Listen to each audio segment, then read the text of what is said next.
Everyone, David, SUP Customs. Just finished an Appalachia trip. We got some boards going to Texas and have some buddies delivering up there for us. And we're about to head back, coat some boards, and head to South Carolina, North Carolina, Massachusetts, and Austin and me are doing that delivery run. But anyways, just finished it up. Had a guy come out and do his tune-in day, and we're realizing that when people come in and do the test day to see if you want to buy one, or you buy one, you get your free tune-in day. Hold on, these stinking flies biting us up. That we're actually, sometimes they're asking more questions about fishing techniques than how to run the board. So people have been appreciating this. We're out here catching redfish mainly and trout. These bug jigs are just insane. They're like a fly for a spinning rod or a bait caster. When things are dead and slow, we've been putting this on redfish's nose, and they've been hitting it. This is salt strong, little mulligan off the bottom, similar to any sort of like soft plastic Ned rig. Been doing the job, but it's blowing. I don't think we can see the red flag, but we're at red flag today, so that means it's crazy.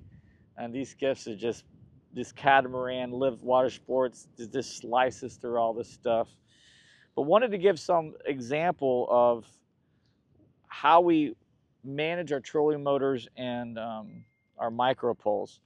So simply, right now, whoop, hold on, guys. There we go. All right.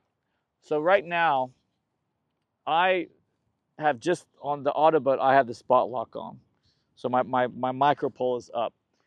So I can only fish, if I turn around, I can fish in the back. But one little trick I do is I lower this micro pole, and every GPS driven trolling motor will have this. I turn on the nav mode on this, or true north, and then I'll point it this way to fish that. Let's say there is an oyster bed shelf right there. And with that locked down in the back, now I can fish that oyster bed. I'll point that nav mode there, and now I can sit here and just have my bow straight to where I want and fish that. Let me yank this in real quick.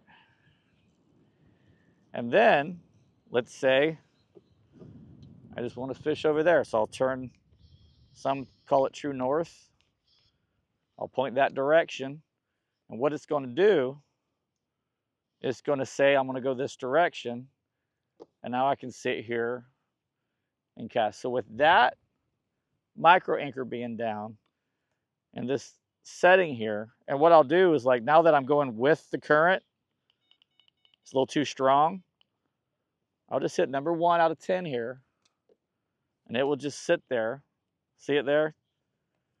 Let's say I spot some school behind me. Now I can turn around, right, and I can fish off the back. Or I'm just going to do this. Watch this. I'm going to turn it all the way around in nav mode, and it's telling the GPS take me that way. Power it up because the wind's coming from that direction. Micro pole's still in.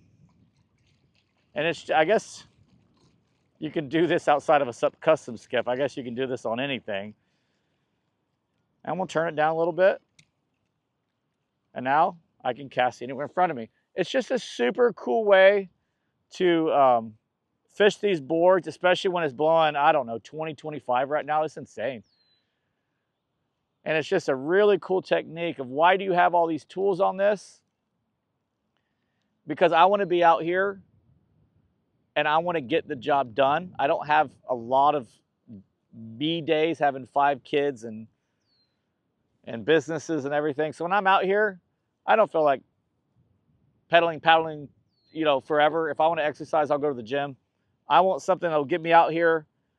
If it's blowing 20, I can conquer it. If I need to go 10 miles, I can do it. But I can do it, and I can defy tides. I can launch roadside. I can put this on a roof of a car or tailgate, go. Not much cleanup, call it a day. So I hope that helped. This is our YouTube series for the day. Reach out if you want a skiff or a quote or whatever. Have any questions, supcustoms.com. See you.